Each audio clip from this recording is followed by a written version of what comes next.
বিদ্যুতের ছোবলে প্রাণ গেল এক ৬০ বছর বয়সী বৃদ্ধার। ঘটনাটি সংঘটিত হয়েছে তেলিয়ামুড়ার করইলং শিশুবিহার ২ নং ওয়ার্ড এলাকায়।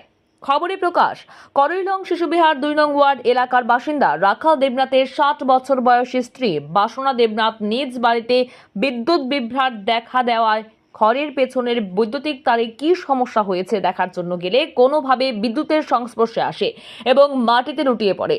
পরিবারের লোকজনদের দীর্ঘক্ষণ খোঁজাখুঁজি করে বাসনা দেবীকে নিজ ঘরের পেছনের অন্ধকারাচ্ছন্ন জায়গায় দেখতে পায় মাটিতে লুটিয়ে পড়ে আছে তিনি।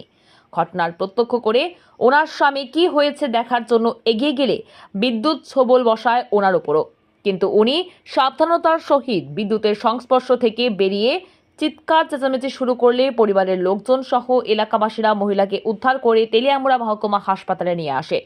সেখানে নিয়ে তেলিয়ামুড়া মহকুমা হাসপাতালের কর্তব্যরত চিকিৎসক ওনাকে মৃত বলে ঘোষণা করে।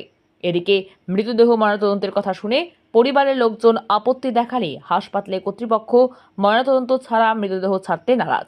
ফলে মৃতার পরিবার পরিজন সহ হাসপাতাল কর্তৃপক্ষের মধ্যে বাকবিতণ্ডা শুরু হয়। ঘটনা সামাল দিতে ঘটনাস্থলে পৌঁছায় পুলিশ, যদিও শেষ পর্যন্ত হাসপাতাল কর্তৃপক্ষ ও পুলিশের চাপে পড়ে মৃতদেহ ময়নাতদন্তের জন্য রাজি হয় মৃতার পরিবার। সর্বশেষ খবর পর্যন্ত বুধবার ময়নাতদন্ত শেষে পরিবার পরিজনদের হাতে তুলে দেওয়া হবে মৃতদেহ, এমনটাই খবর হাসপাতাল সূত্রে। ব্যুরো রিপোর্ট, ভোরের আলো।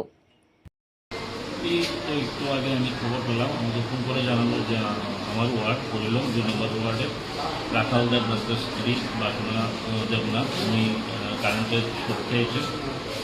আমি জানতাম না উনি নেই আর, কিন্তু এখানে এসে দেখি যে উনি আর নেই।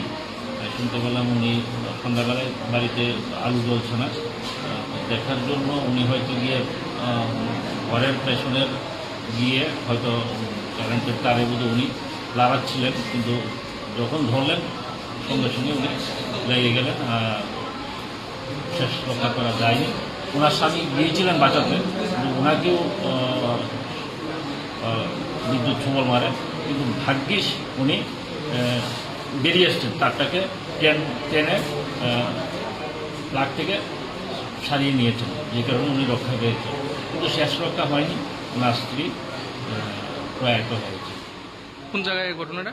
করলাম ২ নম্বর।